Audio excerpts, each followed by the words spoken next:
Would you believe me if I told you that your ancestors, just a few generations ago, tasted foods that are no longer here for you to try? Take this painting of a watermelon, painted sometime in the 17th century by Giovanni Stanchi. It's not the juicy red snack we're used to. Instead, it's pale, striped, and kinda hollow looking. That's because most plants don't go extinct. They evolve so dramatically over time, we'd barely recognize their earlier forms if we saw them on a plate. Speaking of which, see these berries? They're actually the ancestors of modern-day citrus fruit, which started its evolutionary journey as small edible berries. Farmers cultivated them over millennia, turning the wild varieties into the juicy oranges, lemons, limes, and even pomelos we know today. And apples, they're a story in themselves.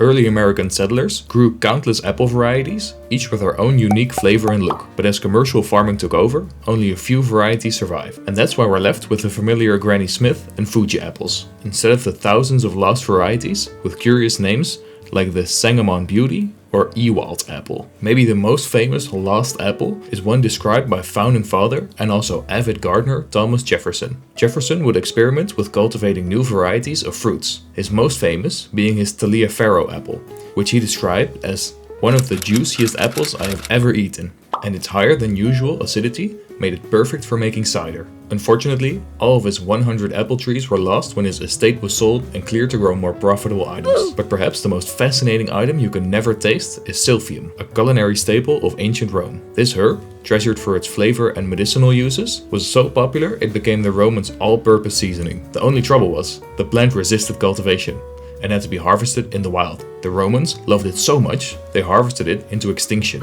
It is said that the last stalk of Silphium was gifted to Emperor Nero as a curiosity.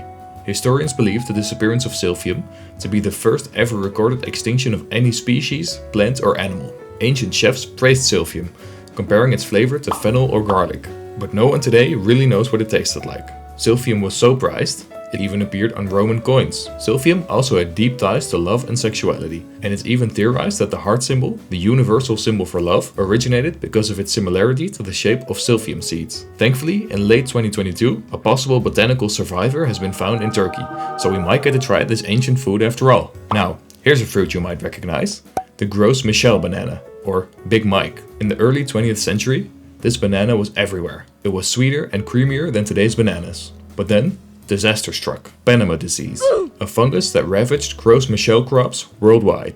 Though it didn't wipe them out entirely, commercial farms dropped them in favor of a more resistant variety, the Cavendish. This is the banana we all know and love today. Nearly all of the world's bananas produced for export are of this single variety. Gros Michel bananas still exist, but in small numbers, and for most of us, they're a distant memory. It seems like history is repeating itself, and the strain of fungus that nearly wiped out the Gros Michel variety is now affecting the Cavendish, which is vulnerable due to its lack of varieties. Food's evolution is part of what makes it fascinating and mysterious. Sometimes it's nature adapting to survive. Other times, it's humans steering crops for taste and resilience, often leaving behind flavors we'll never experience. So next time you bite into a modern apple or banana, remember, it's a product of countless years of evolution and occasionally extinction.